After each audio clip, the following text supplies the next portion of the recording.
ஜெயவர்த்தன நாட்டின் தலைநகரம் பன்மகம். இங்கு பிரம்மாசுரன் என்ற கொடிய அரக்கன் ஆட்சி புரிந்து வந்தார்.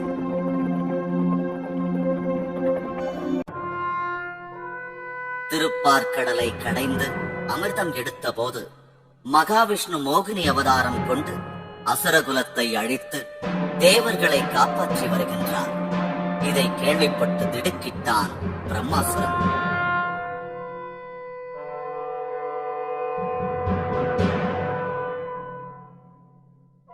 தன்னை காப்பாற்றிக் கொள்ள சிவபெருமானை நினைத்து கடும் தவம் புரிந்தார்.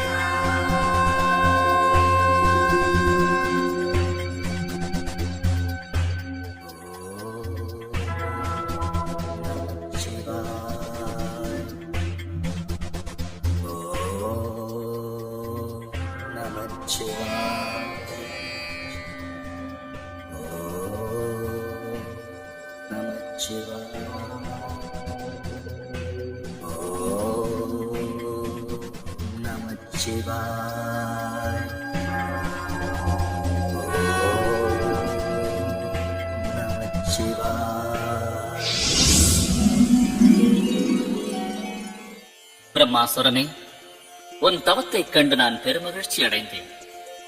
என் மேல் அதிக அன்பும் பற்றும் கொண்ட பக்தர்களில் நீயும் ஒருவன். உனக்கு என்ன வரம் வேண்டும்? கேள். சிவபெருமானே, தங்களை கண்டதில் பெருமகிழ்ச்சி அடைகின்றேன். இறைவா, அண்ட சராசரங்களை நான் அடக்கி ஆள வேண்டும். எம்மூவுலகமும் என் ஆட்சிக்கு கீழ் வர வேண்டும்.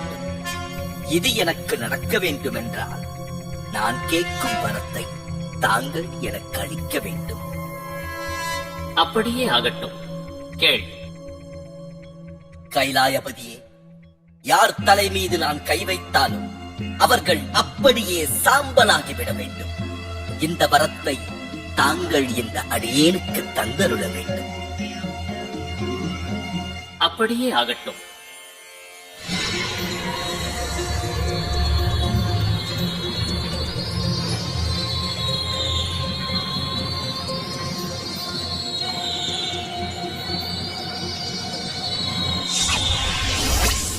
வஞ்சக நெஞ்சம் கொண்ட அசுரனோ வரம் கிடைத்ததை எண்ணி மகிழ்ச்சி அடையாமல் ஒரு கணம் சிந்தித்தான்.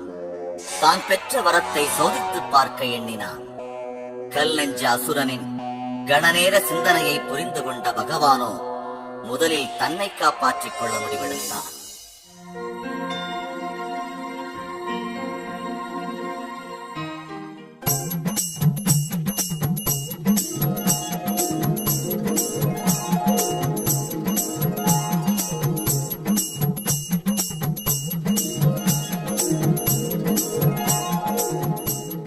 நாரதரே, நில்லுங்கள். ஏன் இந்த ஓட்டம்? யாரது? ஓ, விஷ்ணு பகவானா? நாராயண நாராயண. பகவானே, நான் ஓடுவதையே தங்களால் பொறுத்துக் கொள்ள முடியவில்லையே. அங்கே அகில உலகத்தை ஆளும் சிவபெருமானே தலை தெறிக்க ஓடிக்கொண்டிருக்கிறார். நாரதரே, என்ன உளறுகிறேன்? உணரவில்லை பகவானே, உண்மைதான். சிவபெருமான் தன் பக்தன் ஒருவனின் தவத்தை மெச்சி அவன் கேட்ட வரத்தை அளித்தார். விளைவு இப்பொழுது அவரே ஓடுகிறார். சற்று புரியும்படிதான் கூறுங்களேன். தான் யார் தலை மீது கை வைத்தாலும் அந்த நொடியிலேயே அவர்கள் பஸ்வமாகிவிட வேண்டும் என்பது கொடிய அரக்கனின் வேண்டுகோள். நம் அகிலாண்டேஸ்வரனோ பக்தன் கேட்ட வரத்தை நொடிப்பொழுதில் அளித்தார். விளைவு, வரத்தை கொடுத்தவர் தலையிலேயே கை வைக்க துணிந்தான் அந்த கொடியவன். அப்படியா? இதோ இப்பொழுதே நான் மோகினி அவதாரம் எடுத்து அந்த கொடியவனை அழிக்கின்றேன். நானும் சிவனும் சேர்ந்து பெண் கலப்பே இல்லாத ஒரு அழகிய ஆண்மகனை தோற்றுவிப்போம். அவன் இவ்வுலகத்தில் சத்தியம், தர்மம், இறை வழிபாடு முதலியவற்றை காப்பார்.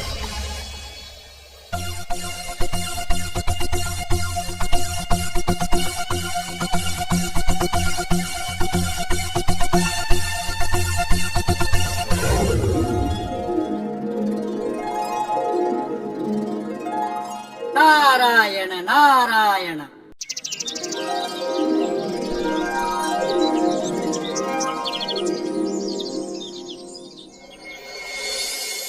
மோகினி அவதாரம் எடுத்த விஷ்ணு பிரம்மாசுரன் மாளிகைக்குள் ஒரு நடன அழகியாக நுழைந்தார். அங்கே நடனமாடி அசுரனின் மனதை கவர்ந்தார்.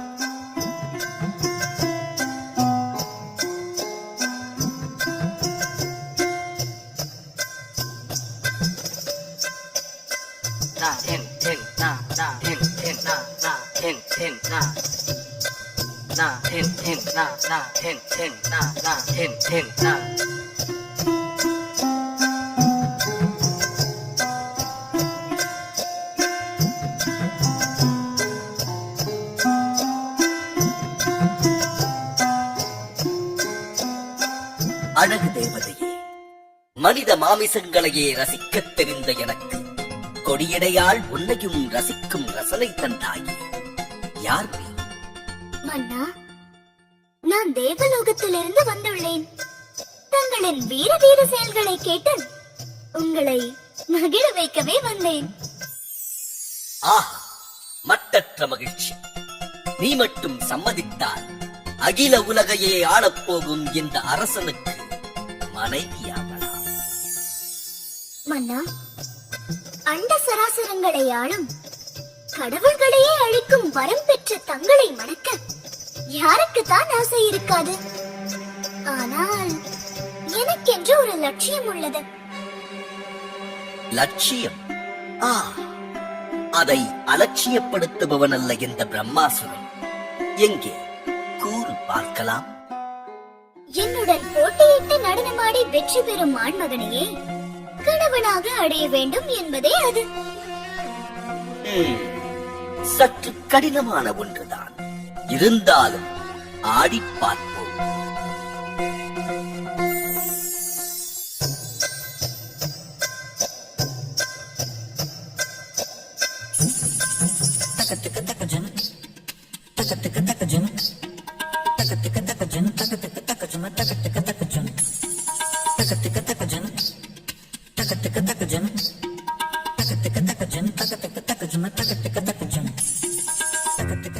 இருவரும் நடனமாட மோகினி தன் வலது கையை தன் தலையின் மேல் வைத்தாள்.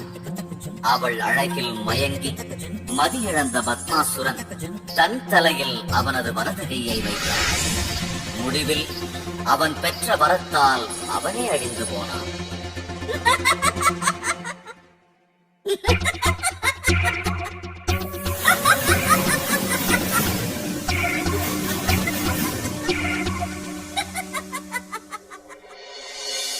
மோகினியின் கார்மேக குந்தலும் மான்வழி கண்களும் முக்கண் முதல்வனை காதல் வயப்பட செய்ய இருவருக்கும் ஒரு ஆண் குழந்தை பிறந்தது. பூமியில் தர்மத்தையும் நீதியையும் நிலைநாட்ட அந்த தெய்வீக குழந்தையை பம்பை ஆற்றங்கரையில் விட்டுவிட்டு இருவரும் மறைந்தனர்.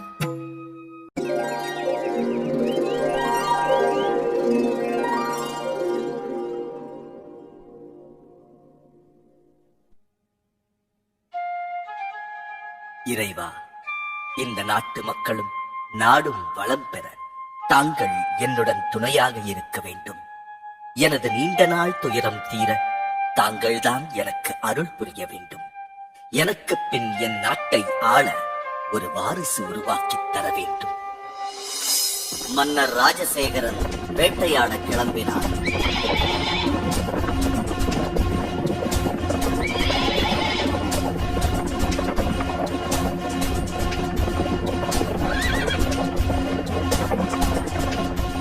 சலசலக்கும் பம்பையாற்றின் சத்தம்,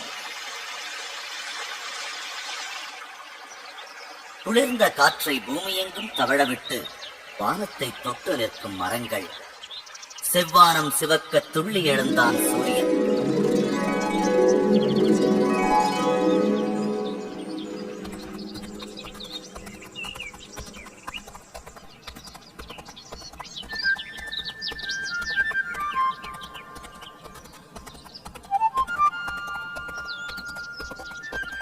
இந்த இயற்கை சூழலின் நடுவே ஒரு மெல்லிய குழந்தையின் அழுகுரல் கேட்டு தேடத் துவங்கினான் அரசன்.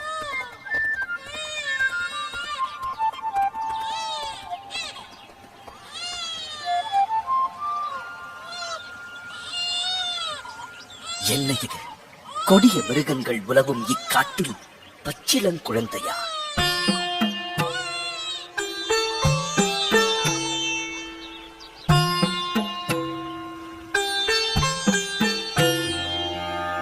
அந்தனரே, கானகத்தில் இக்குழந்தையை யாரோ தவிக்க விட்டு சென்றிருக்கின்றனர். செய்வதறியாமல் நிற்கின்றேன். மன்னா, அதிர்ஷ்டம் உன் அரவணைப்பில் உள்ளது. குழந்தை இல்லையே என்ற உன் ஏக்கம் இறைவனின் காதுகளை சென்றடைந்தது. இதோ இவன்தான் இனி உன் வாரிசு. நவரத்தன மணி மாலையை அணிந்திருக்கும் இவன் இனி மணிகண்டன் என்று அழைக்கப்படுவான். இனி இக்குழந்தையால் உனக்கும் உன் நாட்டிற்கும் புகழும் பெருமையும் வந்து சேரும். இவனது 12வது வயதில் இவன் யார் என்பதை உனக்கு உணர்த்துவான்.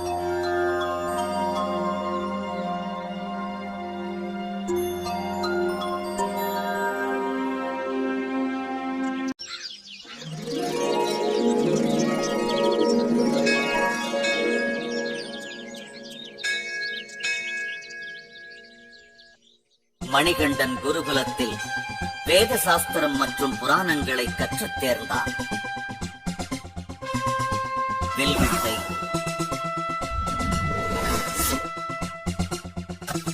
வாழ்வித்தை, கம்பு, சிலம்பு, குதிரையேற்றம் என அனைத்தும் கற்று தேர்ச்சி பெற்றார்.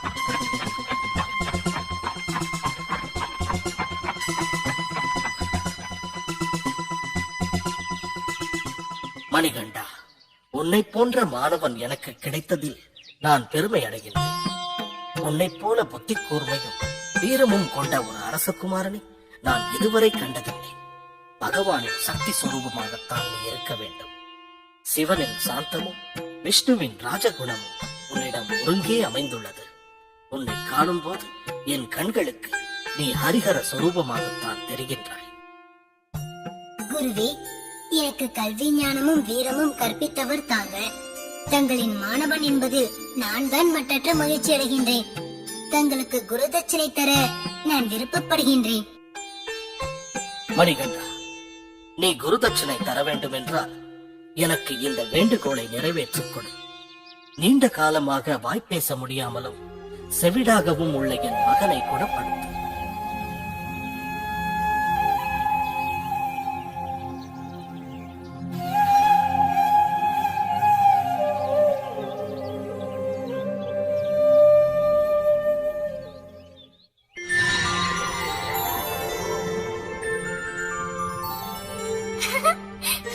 சுவாமி, சுவாமி, என்னால் இப்பொழுது பேச முடிகின்றது. என் காதுகளும் கேட்கின்றது. நன்றி, மிக்க நன்றி. மணிகண்டா, நீ தெய்வ குழந்தை. பிறவியிலேயே செவிடாகவும் ஊமையாகவும் இருந்த என் மகனை குணப்படுத்தினாய். நீ வணங்கத்தக்கவன்.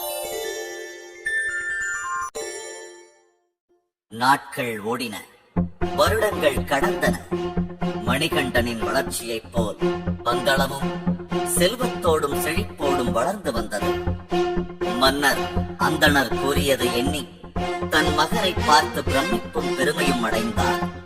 ஆனால் மன்னரின் வலது கையாக இருக்கும் அமைச்சருக்கோ இது வெறுப்பை வளர்த்தது. இதற்கிடையில் அரசி கருவுற்றாள்.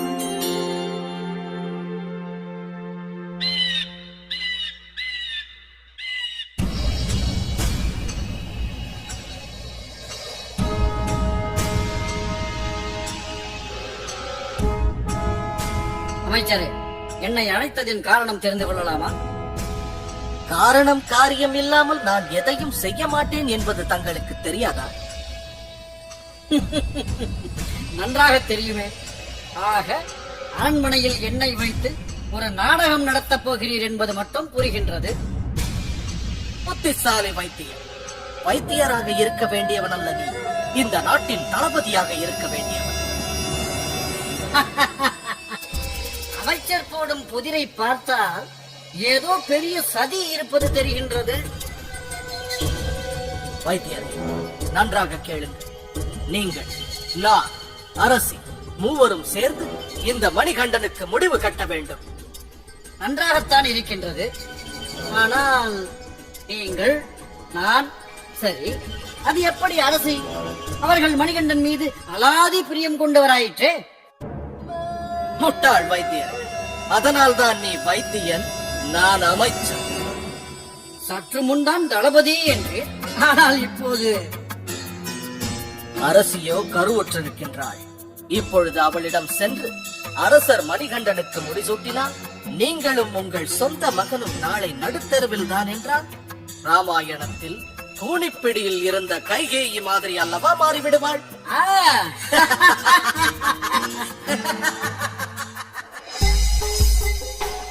நயவஞ்சக அமைச்சரோ ராணியின் மனதில் நஞ்சை வளர்க்க துணிந்தார்.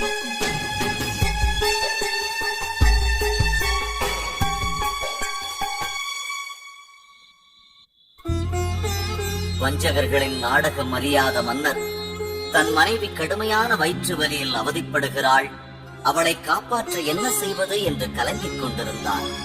அதே சமயம் சூழ்ச்சிகார வைத்தியன் உள்ளே வந்தான்.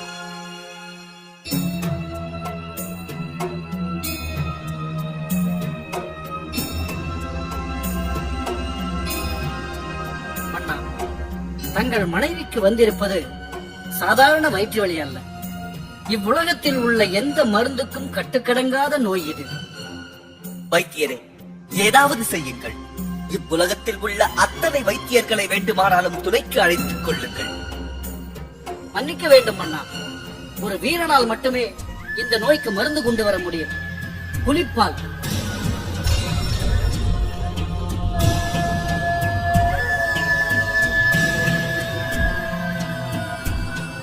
ஆமண்ணா, புலிப்பால். புலிப்பால் கொடுத்தால் அரசியின் வயிற்று வலி உடனே நீங்கும். என்ன, புலிப்பாலா? அது எப்படி முடியும்? வேங்கை புலிகளை வேட்டையாடி கொன்றுதானே பிடிப்போம். ஒரு புலியிடம் சென்று பால் கறப்பதென்பது சாத்தியமில்லாத ஒன்றாயிற்றே.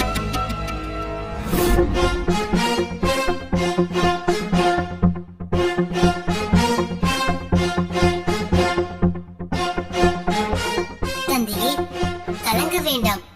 அனைத்தையும் நான் கேட்டுக்கொண்டுதான் இருந்தேன். புலிப்பால் தானே, நான் கொண்டு வருகின்றேன். என் அன்னையை நான் காப்பாற்றுகின்றேன். வேண்டாம் மகனே, வேண்டாம். வேங்கை புலிகளை பற்றி நீ அறிய மாட்டாய்.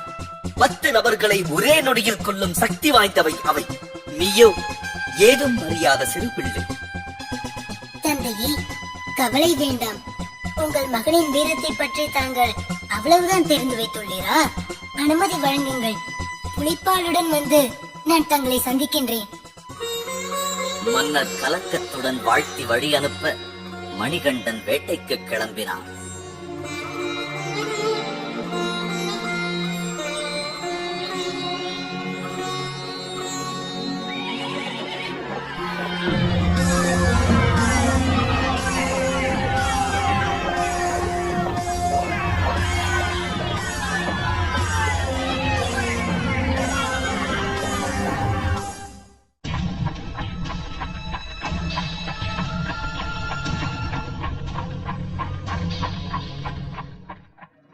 கைலாய மலையில் வீற்றிருந்த சிவபெருமான் மணிகண்டன் 12 வயது முடிந்து பந்தள நாட்டிலிருந்து கானகம் புறப்பட்டு விட்டான் என்பதை ஞான திருஷ்டியில் பார்த்து கண் விழித்தார்.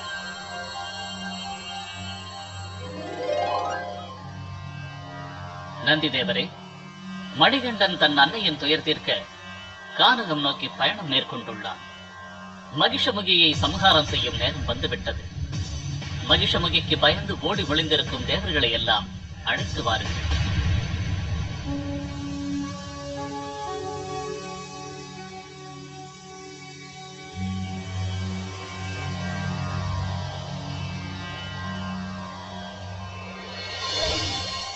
தேவர்களே, உங்கள் துயர் தீர்க்கப்படும். நானும் விஷ்ணுவும் உருவாக்கிய பாலகன் மணிகண்டன் மகிஷமுகியை சம்ஹாரம் செய்ய கானகம் கிளம்பிவிட்டான். நீங்கள் அவனுக்கு உதவியாக அவனுடன் இருந்து பணியாற்றுங்கள்.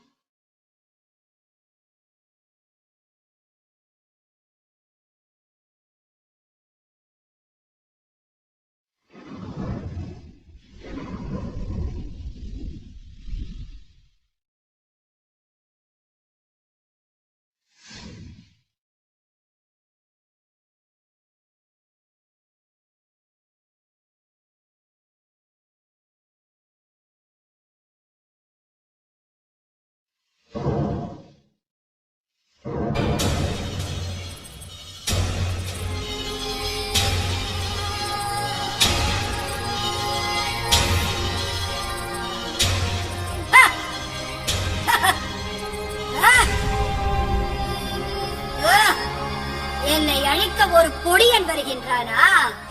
வரட்டும், என் சுண்டு விரலை அவன் தலையிலே வைத்து இந்த பூமிக்கு இரையாக்குகின்றேன். மன்னிக்க வேண்டும் அரசி. இளம் பாலகனின் மாமிசம் தின்று நாட்கள் பல ஆயிற்று. தாங்கள் அனுமதித்தால் ருசித்து பார்த்தேன். அதற்கென்ன, அப்படியே ஆகட்டும். வரட்டும் அந்த பொடியன். நம் சமையலறையை சுத்தப்படுத்தி வையுங்கள்.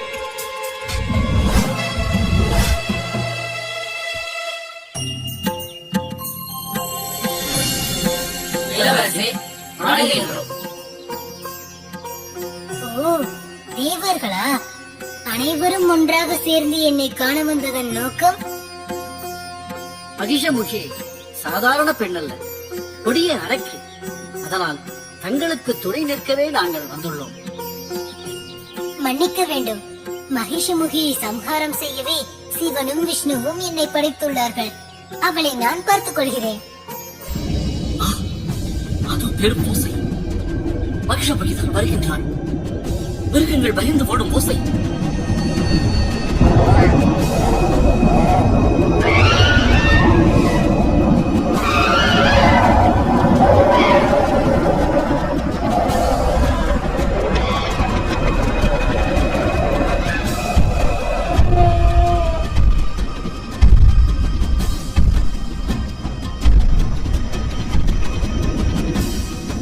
பூமியை அதிர வைக்கும் நடை.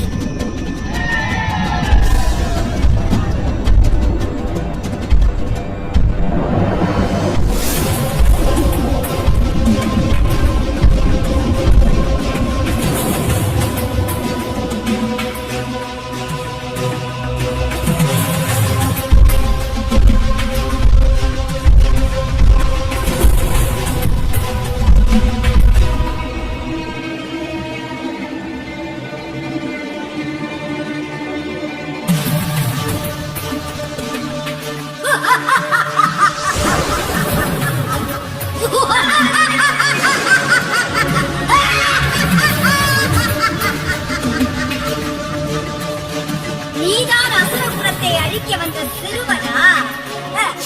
இந்த மலையை புரட்ட சிறு குச்சியை அனுப்பியிருக்கிறார்களா?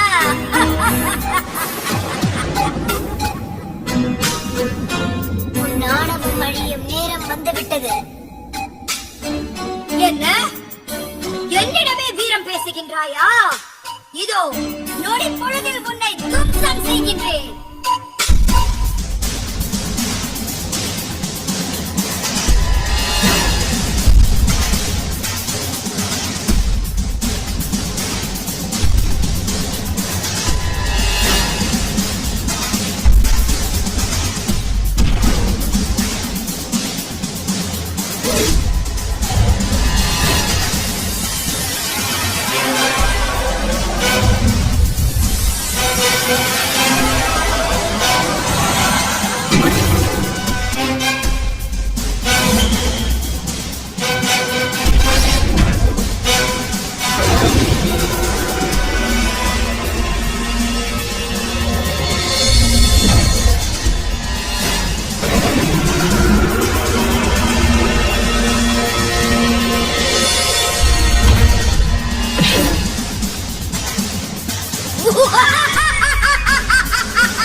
மகிஷமுகி மண்ணில் சாய்கின்றாள்.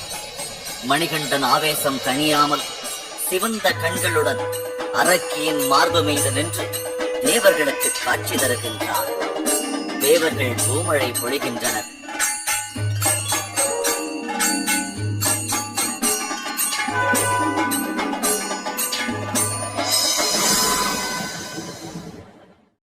ஐயனே, நன்றி. நான் சாப விமோசனம் அடைந்தேன். என்னை மீண்டும் பெண்ணாக மாற்றினேன். ஆம் பெண்ணே, போன பிறவியில் உன் கணவன் தத்தன் விருப்பத்துக்கு மாறாக நடந்து அவன் கோபத்திற்கு ஆளாகி அரக்கியாக வாழும் சாபம் பெற்றாய். உன் சாபம் இப்பொழுது நீங்கியது. இறைவா நன்றி. எல்லா மனிதர்களைப் போலவே நானும் இல்லற வாழ்க்கை வாழ ஆசைப்படுகின்றேன். எனக்கு சாப விமோச்சனம் அளித்து தங்களையே திருமணம் செய்து கொள்ள விருப்பப்படுகின்றேன். மீண்டும் மனித இச்சையிலிருந்து விடுபடாமல் அதே தவறை செய்ய நினைக்கின்றாள் லீலா. ஆனால் மணிகண்டனோ புன்முறுவலோடு அவள் இச்சைக்கு முட்டுக்கட்டை போடுகின்றார். லீலா, நான் இப்பிறவியில் பிரம்மச்சாரியாகவே வாழ படைக்கப்பட்டுள்ளேன். என்னை காண வரும் பக்தர்களில் கன்னிசாமிகள் வருவதை என்று நிறுத்துகிறார்களோ அன்று நான் உன்னை மணப்பேன். இனி நீ மஞ்சமாதா என்ற திருப்பெயரோடு இங்கேயே கோயில் கொள்வாயாக.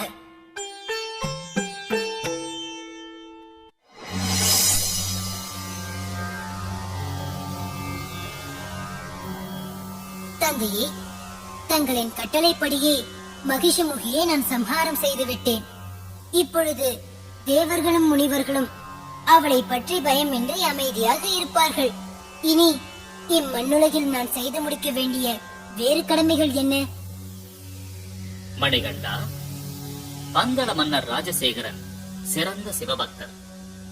சிவனடியாரை போற்றி அவருக்கு நீயே ஞான உபதேசம் செய்து முக்தி அளிக்க வேண்டும். ஐங்கரனுக்கும் ஆறுமுகனுக்கும் தம்பியாக அவதரித்த ஐயனாதலால் ஐயப்பன் என அழைக்கப்படுவாய் நீ. இந்திரன் வேங்கை புலியாக மாறி உன்னுடன் வருவார். தேவர்கள் நூற்றுக்கணக்கான புலிகளாக மாறி உன்னுடன் பந்தளம் வருவார்கள்.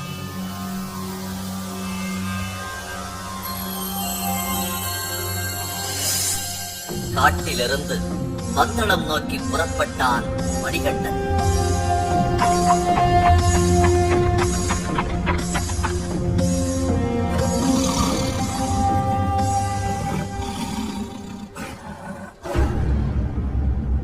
அப்பொழுது வேங்கை புலி மேல் அமர்ந்து வரும் மணிகண்டனை பார்த்து மிரண்டு அதன் மேல் அமர்ந்திருந்தவனை கீழே தள்ளி தலைதெறிக்க ஓடி மறைந்தது ஒரு குதிரை. யார் நீ? மனித நடமாட்டம் இல்லாத காட்டில் என்ன செய்கின்றாய்? என் பெயர் வாவன், கொள்ளைக்காரன். ஓ, அந்த கொள்ளைக்காரன் நீதானா? அப்பாவி மக்களை பயமுறுத்தி பணம் பறிக்கும் நீ மிருகத்தை விட கொடியவன். ஏழை மக்களை ஏய்த்து பிழைக்கும் பணக்காரர்களிடமிருந்து கொள்ளையடித்து ஏழை மக்களுக்கே அளிக்கின்றேன். இது தவறா? பணக்காரர்களில் யார் நல்லவர்கள்? ஒருவரையாவது காட்டுங்கள் பார்க்கலாம். ஏன் இல்லை, நான் இருக்கின்றேன். நான் பந்தளத்து அரசகுமாரன். என்னிடம் செல்வத்திற்கு குறை இல்லை. நான் ஒருவருக்கும் தீங்கு செய்ததில்லை. மன்னிக்க வேண்டும், தங்களை பற்றி கேள்விப்பட்டுள்ளேன். என் தவறை திருத்திக் கொள்கின்றேன். எப்பொழுது நீ உன் குற்றத்தை உணர்ந்தாயோ அப்பொழுதே நீ என் நண்பனாகி விட்டாய். என்னை வணங்கு வரும் பக்தர்கள் உன்னையும் வணங்குவார்கள். உருமல் சத்தத்தோடு ஆர்ப்பரித்து வரும் புலி கூட்டத்தின் நடுவே மணிகண்டன் வேங்கை புலி மீது அமர்ந்து தெய்வ கடாட்சமாக அரண்மனை நோக்கி வந்தான்.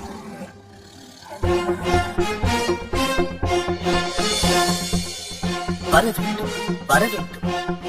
மணிகண்டா, நீ என் மகன் மட்டுமல்ல, 12 ஆண்டுகளுக்கு முன் அந்தனர் கூறியது போல் நீ ஒரு தெய்வ பிறவி. மன்னிக்க வேண்டும் இளவரசே. மண் மீது கொண்ட ஆசையால் தவறு செய்தேன். மன்னித்தருள வேண்டும். தந்தையே, தெய்வீக செயலை செய்வதற்கென்றே நான் தங்களுடைய அரண்மனையில் 12 ஆண்டுகள் தங்கியிருந்தேன். அமைச்சரும் மகாராணியும் சேர்ந்து சூழ்ச்சி செய்யாதிருந்தால் தெய்வீக செயல் நிகழ்ந்திருக்காது. ஆகவே அவர்களை மன்னித்து விடுங்கள். தந்தையே, மிக புனிதம் வாய்ந்த பம்பா நதிக்கு கிழக்கு திசையில் உள்ள நீலிமலை காட்டில் எனது பக்தை சபரி பல்லாண்டு காலமாக தவம் இருந்து வருகின்றார். அந்த இடத்தில் எனக்கு ஆலயம் எழுப்புங்கள். இதோ என் வில்லிலிருந்து செல்லும் அம்பு அந்த சபரிக்கு அருகே இருக்கும் அரச மரத்தில் தைக்கும். அந்த இடத்தில் எனது திருக்கோயிலை நிர்மாணியுங்கள்.